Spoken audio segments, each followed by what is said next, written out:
Bismillahirrahmanirrahim. Assalamualaikum warahmatullahi wabarakatuh. Alhamdulillah, anak-anakku kelas 2 yang Pak Alfred banggakan.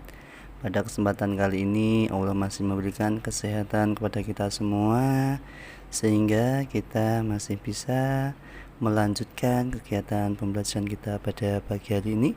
Mari kita syukuri bersama dengan bacaan hamdalah alhamdulillahirabbil alamin.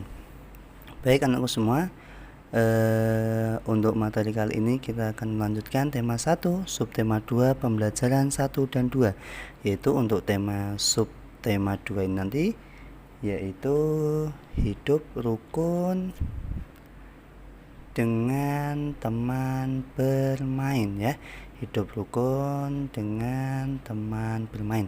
Baik, anak-anak bisa menyiapkan terlebih dahulu buku tulisnya dan alat tulisnya. Sudah? Jika sudah, akan Pak Alfred mulai pembelajaran pada pagi hari ini dengan bacaan basmalah bersama-sama. Bismillahirrahmanirrahim. Subtema 2, hidup rukun dengan teman bermain. Udin mempunyai banyak teman. Ada Edo, Lani, Made, dan banyak lagi. Udin sering bermain bersama teman-temannya. Mereka bermain setelah pulang sekolah atau pada hari libur. Udin dan teman-teman bermain dengan rukun. Nah, ini anak-anak ya. Teman-teman Udin bermain dengan rukun. Ada Edo, ada Lani, ada Made. Apakah teman-teman Udin bermain dengan rukun?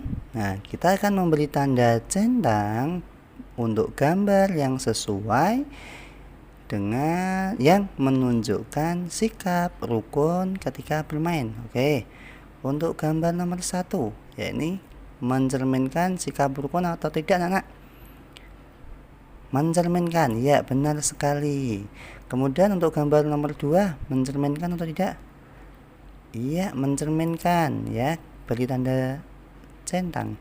Kemudian yang gambar nomor 3, ini mencerminkan hidup rukun atau tidak? Tidak, ya, ini terjatuh dan ini teman yang lain menertawakan. Jadi ini bukan termasuk sikap hidup rukun. Nah, kemudian selanjutnya gambar nomor 4, ini berebut ayunan. Kira-kira menunjukkan sikap rukun atau tidak, anak-anak? Tidak, benar sekali, tidak. Nah, kemudian ini saling menyalahkan. Nah, ini juga bukan termasuk sikap yang menunjukkan hidup rukun, juga bukan. Nah, mudah ya. Oke, mau lanjutkan. Kata ajakan. Nah, kita akan belajar tentang kata ajakan. Kemarin kita sudah belajar tentang kata ungkapan. Ada buah hati, buah tangan, dan lain sebagainya. Nah, untuk kali ini nanti kita akan belajar bersama tentang kata ajakan. Apa itu kata ajakan, ya? Oke, kita pelajari bersama-sama. Ciri-ciri kalimat ajakan adalah, nih Pak Alfred berikan ciri-cirinya dulu, ya. Oke. Mengandung kata ayo atau mari. Nah, namanya kalimat ajakan pasti ada kata ayo atau kata mari, ya.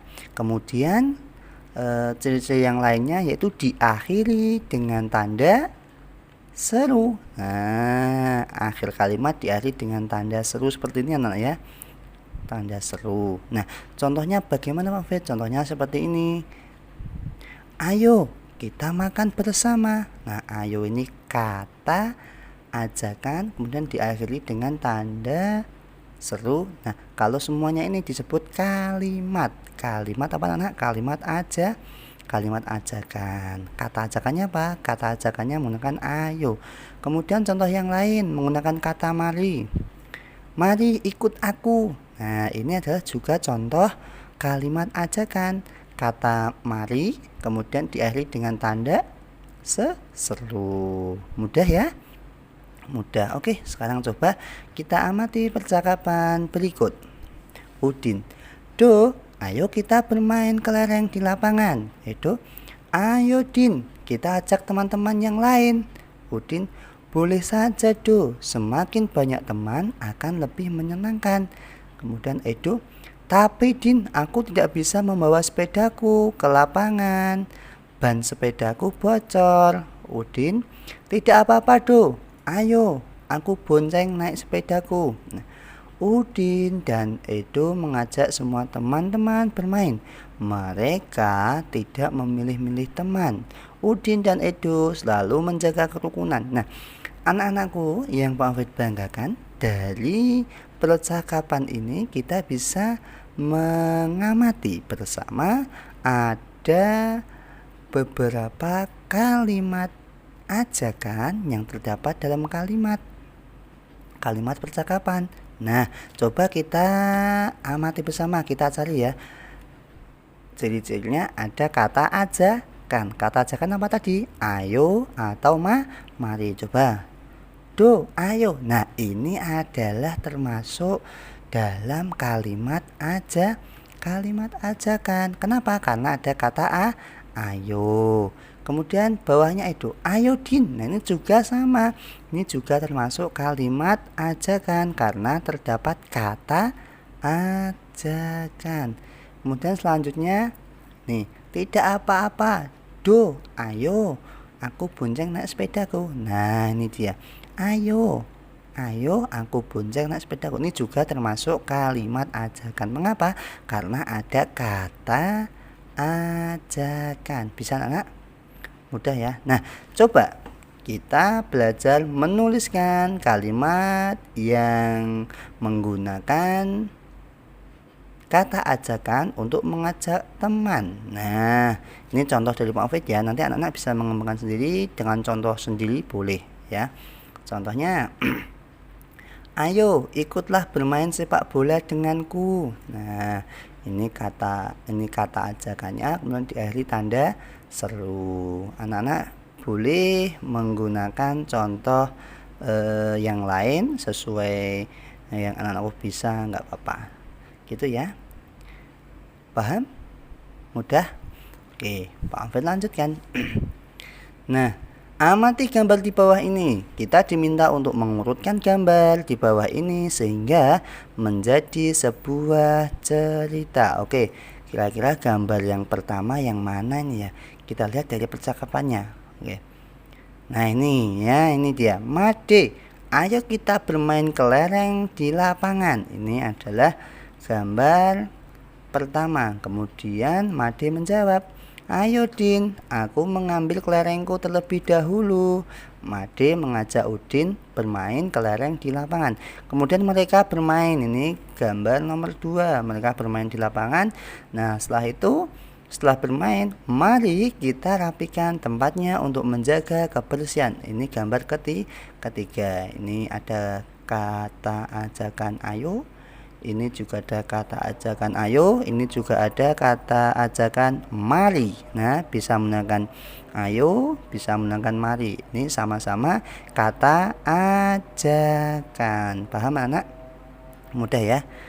Oke, Pak Hafid lanjutkan sekarang. Halaman 55. Anak-anak bisa dibuka ya.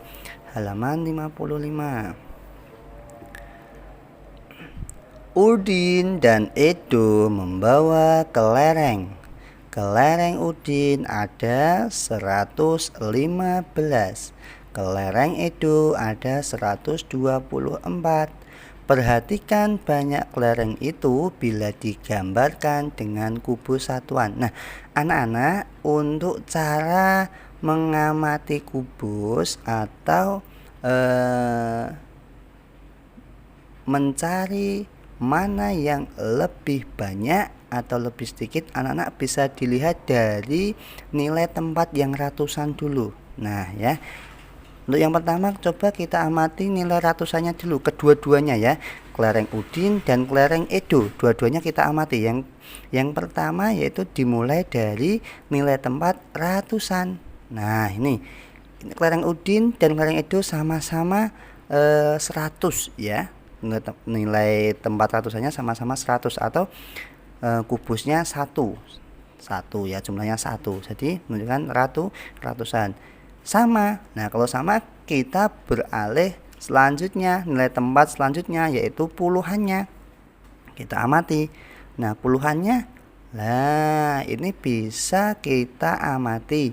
Untuk kelereng Udin itu hanya satu saja puluhannya. Untuk kelereng Edo itu puluhannya ada dua. Nah, sudah kita amati bersama dan bisa kita simpulkan bahwa kelereng Edo ini lebih banyak. Mengapa? Karena nilai puluhannya lebih banyak punya Edo. Paham? Walaupun nilai satuannya lebih banyak punya Udin, tapi karena di nilai tempat puluhan sudah lebih banyak punya Edo, jadi ya lebih banyak punya Edo. Nah, karena sudah terlihat di nilai tempat puluhannya. Kita bisa memperhatikan. Nah, 10 ini kurang dari 20. Kubus yang lebih banyak adalah punya siapa, anak-anak? Punya Edo. Benar sekali. Kemudian jadi kelereng Udin kira-kira kurang dari, lebih dari, atau sama banyak? Iya, benar, kurang dari, karena lebih sedikit. Banyakan punya Edo. Sampai sini paham? Bisa? Ya. Kalau anak-anak ingin mengamati gambar itu dilihat ratusannya dulu yang penting. Kalau ratusannya sudah berbeda, sudah lebih banyak salah satunya, nah pasti itu yang lebih banyak gitu ya. Kalau masih ratusannya itu masih sama-sama ratusan 100 contohnya, kemudian kita melihat depannya yaitu puluhannya seperti ini tadi ya. Seperti itu. Kalau puluhannya juga masih sama Pak Ovid, ya kita lihat di satuannya. Kalau satuannya masih sama Pak Ovid, berarti itu bisa dikatakan sama banyak. Nanti ada contohnya. Gitu ya anak-anak ya. Oke. Sekarang biar lebih paham, mari kita beri tanda centang untuk kumpulan benda yang lebih banyak. Contohnya ini ya, nomor 1. Nah, kita lihat dulu ratusannya antara A dan B ya. Contohnya ini A. A ini kubus ratusannya ada berapa anak? 1, 2, ada 2. Sedangkan yang kelompok B ini kubus ratusannya ada berapa anak? 1. Sudah dipastikan berarti yang lebih banyak berarti kubus A ya, kita beri centang. Selanjutnya gambar kedua, kubus A nilai ratusannya ada berapa ini? 1 ya, 1 kubus ya. Kemudian gambar kedua kubus ratusannya ada berapa? 1, 2, 3, ada 3. Nah, berarti sudah dipastikan lebih banyak yang kubus B. Benar, kubus B. Selanjutnya nih kelereng. Nah, gambar 1 atau gambar A, ini gambar B ya. Gambar A ratusannya 1. Nih 1 ya. Kemudian gambar B ratusannya juga 1. Nih. Kemudian kita lihat nilai tempat puluhannya. Gambar A puluhannya berapa? 1, 2, 3, 4, 5, 6, 7, 8. Ada 8. Kemudian yang gambar B ada berapa anak-anak? 1, 2, 3, 4, 5, 6. Nah, berarti sudah terlihat ya anak-anak ya, mana yang lebih banyak? Gambar A atau gambar B? Iya, gambar A. Beri tanda centang. Mudah ya? Mudah. Oke. Oke, lanjutkan. Tulislah lebih dari, kurang dari, atau sama banyak dengan teliti. Caranya sama ya. Kita amati dulu nilai tempat ratusannya.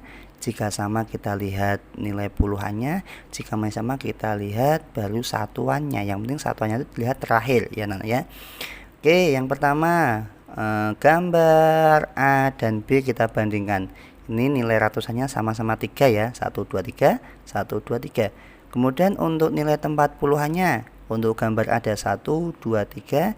Untuk gambar B, kelompok B ini ada 1, 2, 3, 4, 5, ada 6. Berarti sudah kita simpulkan bahwa gambar B ini ya, kelompok B ini lebih banyak. Jadi kalau ditulis A sama dengan titik B, A kurang iya pinter, kurang dari. Nah ini lihat dulu ya, ratusannya sama, kemudian puluhannya berbeda.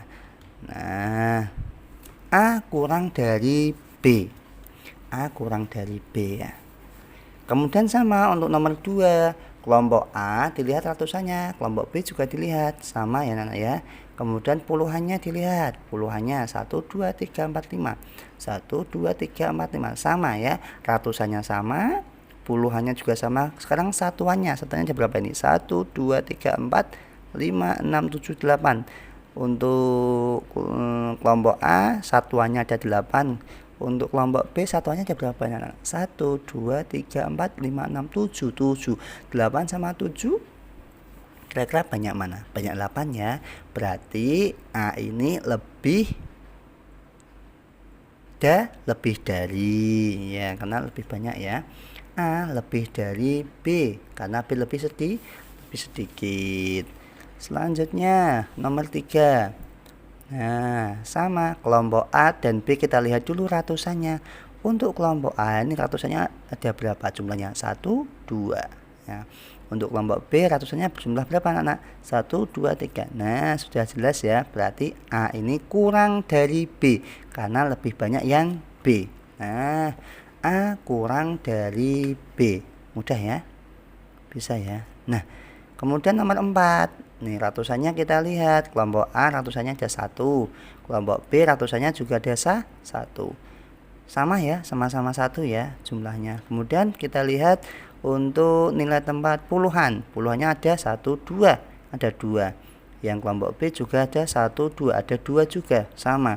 Nah kemudian kita lihat nilai satuannya. Kelompok A dulu, 1, 2, 3, 4, 5, 6, 7, ada 7 satuannya. Untuk kelompok B satuannya ada berapa? Kita hitung, 1, 2, 3, 4, 5, 6, 7. Ini juga ada 7. Nah berarti untuk nomor 4 ini ratusannya sama, puluhannya juga sama, satuannya juga sama. Berarti kesimpulannya jumlah kelompok A dan kelompok B ini sama banyak. Nah sama banyak dengan B ya, sama-sama banyak. Mudah, bisa. Alhamdulillah. Pak Alfred lanjut ya. Oke, Pak Alfred lanjutkan sekarang pembelajaran 2. Nah kita akan belajar tentang kalimat ajakan. Pak Alfred akan mengulang lagi. Perhatikan. Edo, kamu sudah tahu belum? Nanti akan ada lomba sepeda hias loh. Lomba dalam rangka apa, Udin? Ayo kita ikut lomba itu, sepertinya menyenangkan. Dalam rangka perayaan Hari Kemerdekaan di kampung kita. Ban sepedamu sudah dipompa. Ayo, aku bantu memompanya. Setelah itu kita hias sepeda bersama-sama. Wah, terima kasih Din. Mari kita mempersiapkan keperluan untuk menghias sepeda kita. Nah, dari percakapan Edo dan Udin ini kita amati bersama anak-anak. Untuk gambar pertama ini kira-kira ada atau tidak kalimat ajakannya? Ayo, kalimat ajakan tadi ciri-cirinya ada kata ayo atau kata mari. Kira-kira ini ada kata ayo atau mari atau tidak? Tidak, berarti ini bukan termasuk dalam kalimat ajakan atau tidak ada kalimat ajakannya. Nah kemudian untuk gambar yang ini coba kita amati. Kira-kira ada kata ayo atau mari atau tidak? Nah, ada ya. Nah ini, ayo kita ikut lomba itu, ayo kita ikut lomba itu. Nah ini termasuk dalam kalimat ajakan. Nah kita garis bawahi boleh, kita lingkari boleh. Nah kemudian untuk percakapan gambar ketiga, menemukan anak-anak kata ayo atau mari? Ada ya. Nih, ayo aku bantu memompanya. Nah ini juga termasuk kalimat ajakan. Kemudian percakapan gambar keempat, ada atau tidak anak-anak kata ayo atau kata mari? Ada ya? Mana? Oh mari, ini mari kita mempersiapkan keperluan untuk menghias sepeda kita. Nah ini juga termasuk kalimat ajakan. Nah, bisa dipahami anak-anak? Mudah. Alhamdulillah. Oke. Anak bisa dibuka halaman 63. Coba diamati. Nah, di sini kita juga diminta untuk mengurutkan gambar agar menjadi cerita. Untuk gambar yang pertama ini ya, Udin datang mengetok pintunya Edo. Nah, kemudian mereka mulai menghias sepeda. Ini gambar 2 ini ya ceritanya ya. Kemudian yang ketiga, karena hari sudah sore, Udin pamit kepada Edo untuk pulang beribadah. Nah, ini ya. Kemudian yang terakhir, Edo mempersilahkan Udin untuk melaksanakan ibadah. Yang keempat, nah ini bisa menjadi cerita. Nah, bisa diberi tanda ya, 1, 2, 3, dan 4. Mudah? Oke, mau lanjutkan. Nah, apakah Edo marah ketika Udin pamit pulang untuk melakukan ibadah? Tidak ya, tidak marah. Gambar manakah yang menunjukkan Edo memberikan kesempatan kepada Udin untuk beribadah? Nah, ini maaf, ini diganti 4 ya. Jadi Edo mempersilahkan Udin. Kalau gambar 3 tadi kan Udin meminta izin kepada Edo. Nah, ini yang tepat gambar nomor 4. Nah, Edo mempersilahkan Udin. Nanti diganti ya anak ya. Kemudian nomor 3, apa yang dikatakan Edo setelah Udin pamit pulang? Yang dikatakan Edo yaitu mempersilahkan Udin untuk melaksanakan ibadah. Apa kesimpulan cerita bergambar tersebut? Nah, kesimpulannya banyak. Bisa kita tidak boleh memaksa kehendak orang lain. Terus kemudian kesimpulannya kita mempersilahkan teman untuk beribadah sesuai agamanya. Kemudian apa? Kita mempersilahkan teman, memberi kesempatan waktu teman beribadah. Nah, ini kalau Pak kesimpulannya ini ya, memberikan kesempatan teman untuk beribadah. Boleh. Bisa? Oke, lanjutkan ya. Udin berteman baik dengan Edo. Ketika Edo mendapat kesulitan, Udin mau membantu. Meskipun sedang asik bermain, Udin tidak melupakan kewajiban beribadah. Sikap Udin dan Edo sesuai dengan pengamalan Pancasila, terutama sila pertama dan kedua. Nah, kita diminta untuk menuliskan bunyi dari sila-sila di bawah ini. Nah, ini simbol sila keberapa anak-anak? Bintang ini simbol sila ke 1 atau pertama. Kemudian untuk gambar yang ini simbol sila keberapa anak-anak? Sila kedua. Bunyinya bagaimana anak-anak? Sila pertama 1, 2, 3. Ketuhanan yang Maha Esa. Ya, pintar sekali. Contoh pengamalannya apa? Ini ya, meskipun sedang asik bermain, Udin tidak melupakan kewajiban beribadah. Nah, ini contoh pengamalannya. Pengamalan dari sikap yang sesuai sila pertama Pancasila. Kemudian untuk simbol yang kedua ini rantai. Bunyinya bagaimana anak-anak? Ya, kemanusiaan yang adil dan beradab. Nah, untuk sikap yang sesuai nih, Udin ketika Edo mendapat kesulitan, Udin mau membantu. Ini termasuk contoh sikap yang sesuai sila kedua Pancasila. Mudah? Bisa? Alhamdulillah. Oke. Untuk halaman 66 coba anak-anak bisa dilengkapi ya. Nanti ya, halaman 66 bisa dilengkapi, dikerjakan secara mandiri. Kemudian untuk yang ini anak-anak diminta untuk memasangkan gambar yang sesuai dengan pengamalan sikap yang sesuai sila pertama dan kedua. Gitu ya anak-anak ya. Nanti jika ada pertanyaan atau materi kurang jelas, boleh tanyakan ke Bapak Ibu guru. Oke? Nah, sampai di sini ada yang ditanyakan? Kalau tidak ada, Pak Alfie cukupkan sekian. Terima kasih atas perhatiannya anak-anakku. Tetap semangat dan rajin Apabila ada kurang salahnya, pamit mohon maaf yang sebesar-besarnya. Akhirul kalam, billahi taufiq wal hidayah, wal inayah. Wassalamualaikum warahmatullahi wabarakatuh.